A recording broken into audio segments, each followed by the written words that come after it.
The making of a prime minister.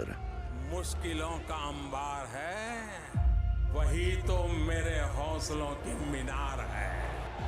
Hindustan में दो प्रधान, दो निशान नहीं चलेंगे। इतनी ताकत ये पाकिस्तान के खिलाफ लगा दे तो आतंकवाद आगना हो गया। हम चुनौतियों से टकरा रहे हैं। सर्जिकल स्ट्राइक और एयर स्ट्राइक करके नए भारत के सामर्थ्य का संदेश भी दे दिया है। तुम उठो, तिरंगा लहरा दो। जननायक नरेंद्र मोदी के 20 वर्ष पुराने भाषणों पर आधारित एक बेहद लोकप्रिय कार्यक्रम। क्या कहते हैं नरेंद्र मोदी?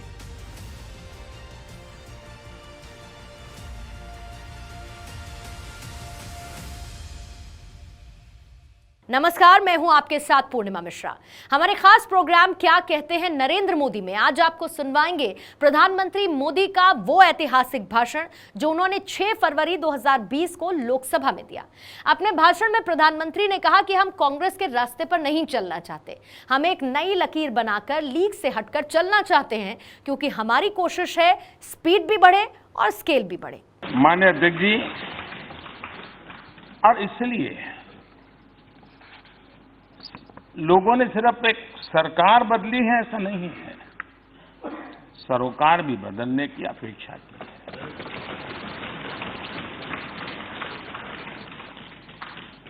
एक नई सोच के साथ काम करने की देश की इच्छा और अपेक्षा के कारण हमें यहां आकर के सेवा करने का अवसर मिला है।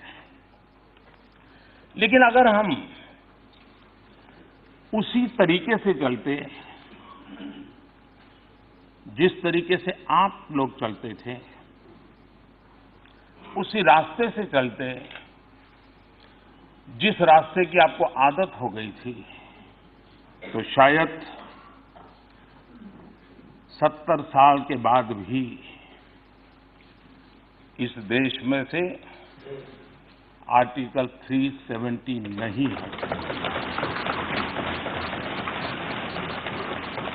आप ही के तौर तरीके से चलते तो मुस्लिम बहनों को 3 तलाक की तलवार आज भी डराती रहती। अगर आप ही के रास्ते चलते तो नाबालिग से रेप के मामले में फांसी की सजा का कानून नहीं बना। अगर आप ही के सोच के साथ चलते तो राम जन्मभूमि आज भी विवादों में रहती। अगर आप ही की सोच होती, अगर आप ही की सोच होती तो करतारपुर साहब कॉरिडोर कभी नहीं बन पाता। अगर आप ही के तरीके होते, आप ही का रास्ता होता, तो भारत बांग्लादेश सीमा विवाद कभी नहीं सुलझता। माननीय अध्यक्ष जी,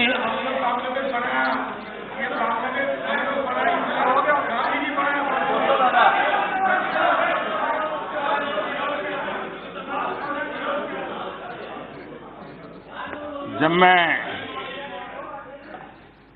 माननीय अजीत जी को देखता हूं, सुनता हूं, तो मैं सबसे पहले किरण रिजिजू जी को बधाई देता हूं, क्योंकि उन्होंने जो फिट इंडिया मूवमेंट चलाया है, उस फिट इंडिया मूवमेंट का प्रचार प्रसार अजीत जी बहुत बढ़िया ढंग से करते हैं।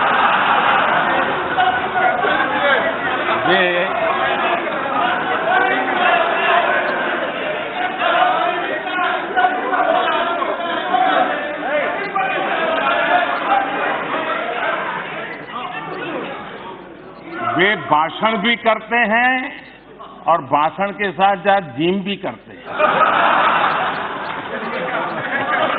फिट इंडिया को बल देने के लिए, उसका प्रचार प्रसार करने के लिए मैं माननीय सदस्य का धन्यवाद करता हूं।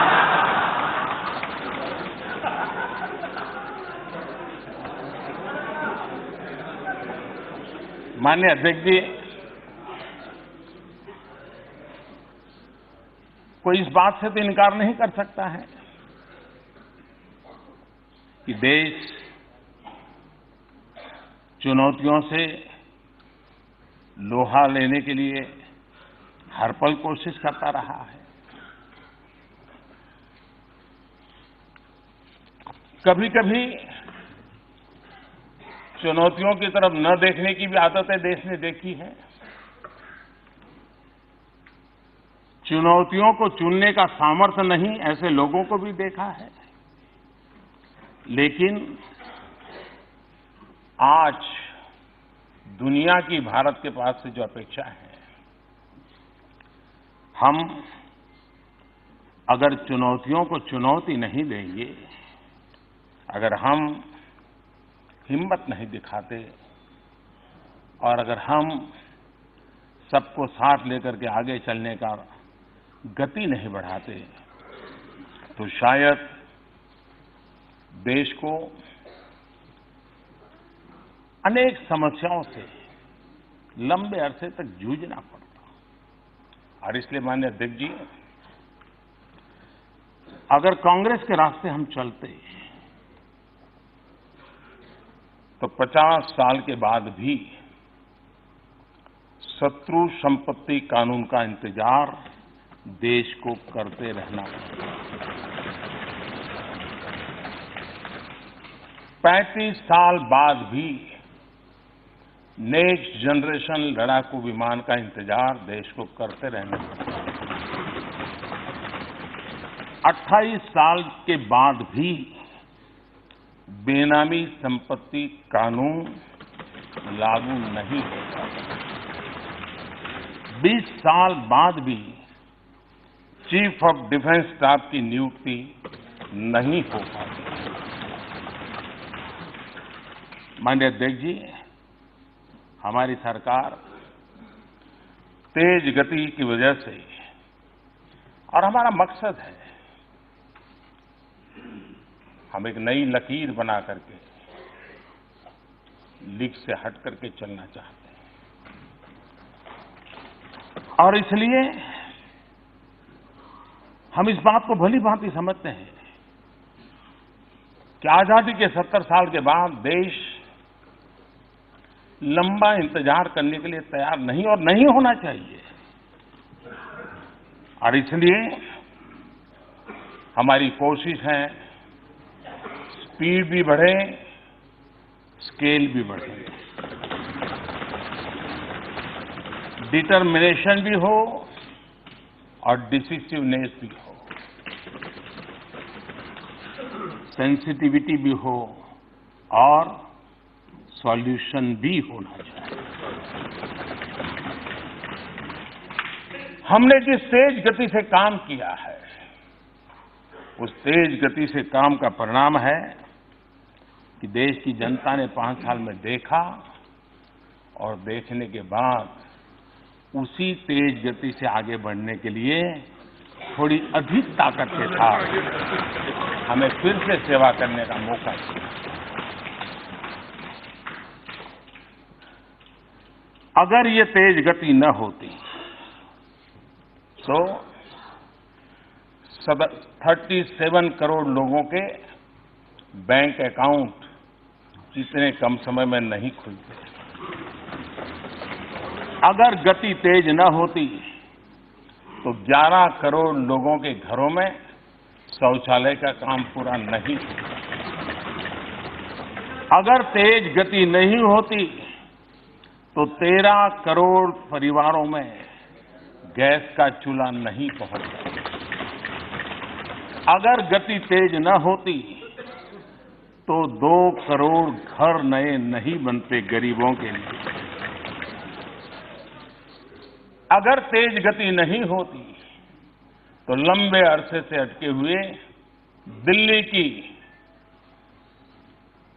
1700 से ज्यादा अवैध कॉलोनियां 40 लाख से अधिक लोगों की जिंदगी जो अधर में लटकी हुई थी, वो काम पूरा नहीं होता, आज उन्हें उनका अपने घर का हक भी मिल गया है। नॉर्थ ईस्ट में हम सबसे सूरज तो पहले उगता है, लेकिन सुबह नहीं आती थी। सूरज तो आ जाता था, अंधेरा नहीं छटता था। आज मैं कह सकता हूं, नई सुबह भी आई है, नया सवेरा भी आया है, नया उजाला भी आया है, और वो प्रकाश जब आप अपने चश्मे बदलोगे तब दिखाई देगा।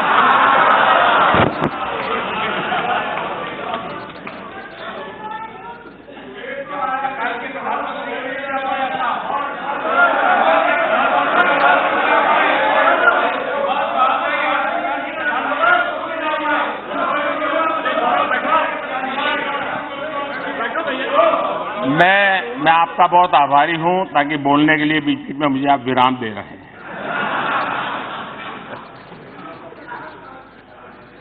कल यहां स्वामी विवेकानंद जी के कंधों से बंदूकें फोड़ी गई।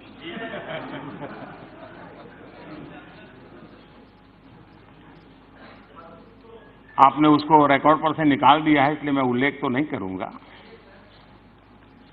लेकिन मुझे एक पुरानी छोटी सी कथा याद आती है। एक बार कुछ लोग रेल में सफर कर रहे थे, और जब रेल में सफर कर रहे थे तो रेल जैसे गति पकड़ती थी, पटरी में से आवाज आती है, हम सब जानते हैं, सबका अनुभव है। तो वहां बैठे हुए एक संत महात्मा थे। उन्होंने कहा, देखो पटरी में से कैसी आवाज आ रही है।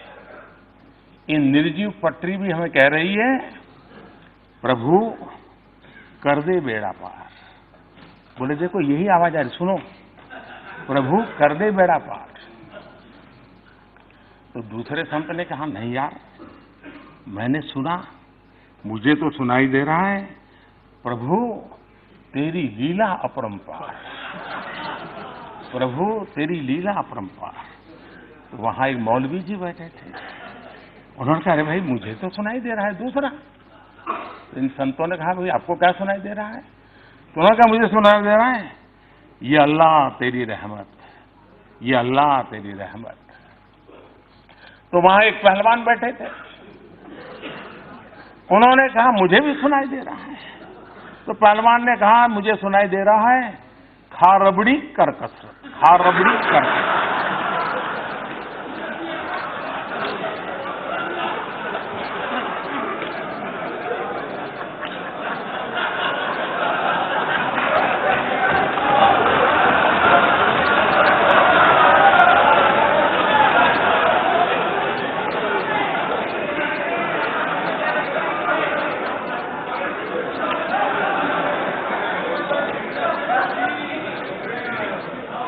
कल जो विवेकानंद जी के नाम से कहा गया, जैसी मन की रचना होती है वैसा ही सुनाता है, जैसा वैसा ही। आपको ये देखने के लिए इतना दूर नजर करने की जरूरत ही नहीं थी, बहुत कुछ पास में है। The making of a prime minister.